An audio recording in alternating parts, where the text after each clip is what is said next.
Shrimad home remedies में आपका स्वागत है और हम आपको बताएंगे कि तुलसीदास द्वारा रचित रामचरितमानस से जुड़ी हुई कुछ रोचक और अनसुनी बातें जो शायद आपने सुनी होगी। वैसे तो भगवान श्री राम के जीवन के वर्णन अनेक ग्रंथों में मिलता है, लेकिन गोस्वामी तुलसीदास द्वारा लिखी गई रामचरितमानस उन सभी ग्रंथों में अतुलनीय है।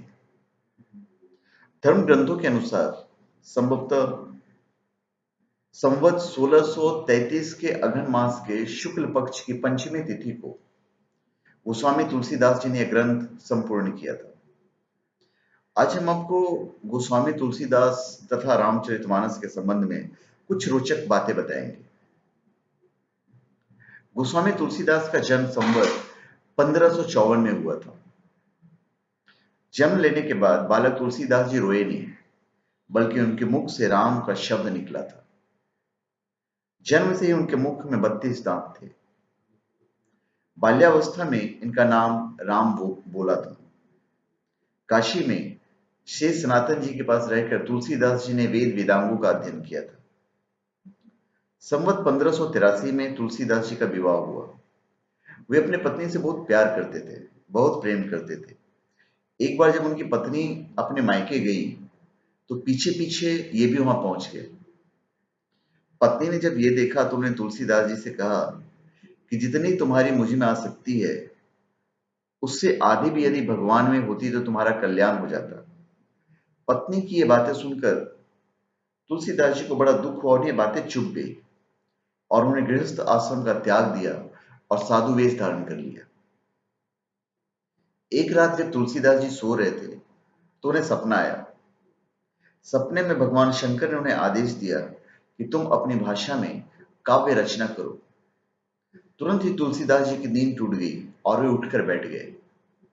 तभी वहां भगवान शिव और पार्वती प्रकट हुए और उन्होंने कहा, तुम अयोध्या में जाकर रहो और हिंदी में काव्य रचना करो।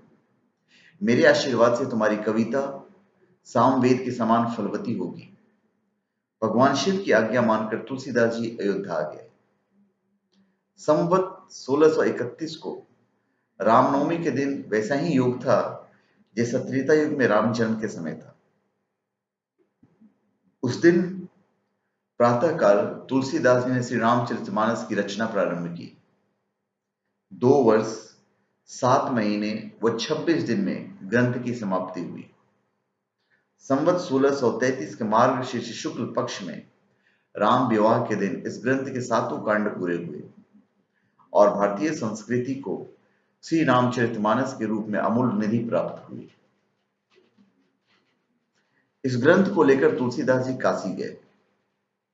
रात को तुलसीदास जी ने पुस्तक भगवान विश्वनाथ के मंदिर में रख दी। सुबह जब मंदिर के पट खुले तो उस पर लिखा था, सत्यम शिवम सुंदरम, और नीचे भगवान शंकर के हस्ताक्षर थे। उस समय उपस्थित लोगों ने सत्यम शिवम सुंदरम की आवाज भी अपने कानों से सुनी। अन्य पंडित ने जब यह बात सुनी तो उनके मन में तुलसीदास जी के प्रति ईर्ष्या होने लगी। उन्होंने 2 चोर श्री रामचरितमानस को चुराने के लिए भेजे। चोर जब तुलसीदास जी की कुटिया के पास पहुंचे तो उन्होंने देखा कि 2 वीर पुरुष धनुष बांध लिए पहरा दे रहे हैं।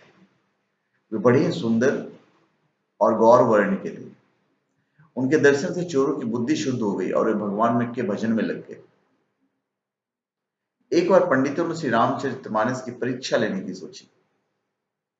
उन्होंने भगवान काशी विश्वनाथ के मंदिर के सामने सबसे ऊपर वेद, उनके नीचे शास्त्र, शास्त्रों के नीचे पुराण और सबसे नीचे रामचरितमानस रख दिया। मंदिर बंद कर दिया गया। सुबह जब मंदिर खोला गया तो सभी ने देखा कि श्री रामचरितमानस वेदों के ऊपर रखा हुआ है। यह देखकर पंडित लोग बहुत लज्जित हुए। उन्होंने तुलसीदास जी से क्षमा मांगी और श्री रामचरितमानस के सर्व प्रमुख ग्रंथ माना। इस ग्रंथ में रामलला के जीवन का जितना सुंदर वर्णन किया गया है, उतना अन्य किसी ग्रंथ में पढ़ने को नहीं मिला है। यही कारण है कि श्री रामचरितमानस को सनातन धर्म में विशेष स्थान प्राप्त है। रामचरितमानस में कई ऐसी चौपाइयां में तुलसीदास ने लिखी है जो विभिन्न परेशानियों के समय मनुष्य को सही रास्ता दिखाती है तथा उनका उचित निराकरण भी करती है। तुलसीदास जी एक महान कवि थे। अपने जीवन काल में तुलसीदास जी ने 12 ग्रंथ लिखे हैं। उन्हें संस्कृत विद्वान होने के साथ ही हिंदी भाषा की प्रसिद्ध और सर्वश्रेष्ठ कवियों में एक माना गया है। तुलसीदास जी को महर्षि वाल्मीकि का अवतार माना जाता है। श्री रामचरितमानस के बाद विनय पत्रिका तुलसीदास कृत एक अन्य महत्वपूर्ण काव्य है। ऐसा माना जाता है कि तुलसीदास जी ने हनुमान तथा राम लक्ष्मण के साथ ही भगवान शिव पार्वती की भी साक्षात दर्शन प्राप्त किए। और इस संबंध में एक दोहा भी है प्रचलित, जो मैं आपको बता देता हूँ। चित्रकूट के घाट पर भई सैंतन के भीर, तुलसीदास चंदन घिसै तिलक देत रघुवीर। भगवान श्री राम की महिमा का वर्णन जिस प्रकार श्री रामचरितमानस में गोस्वामी तुलसीदास जी ने किया है, वैसा वर्णन किसी अन्य ग्रंथ में नहीं मिलता है। यही कारण है कि श्री रामचरितमानस को हिंदू धर्म में बहुत ही पवित्र ग्रंथ माना जाता है। गोस्वामी तुलसीदास जी को भी हिंदी साहित्य में महत्वपूर्ण स्थान प्राप्त है। धन्यवाद। आप हमारे चैनल पे सब्सक्राइब करें और अपने कमेंट दीजिए। धन्यवाद।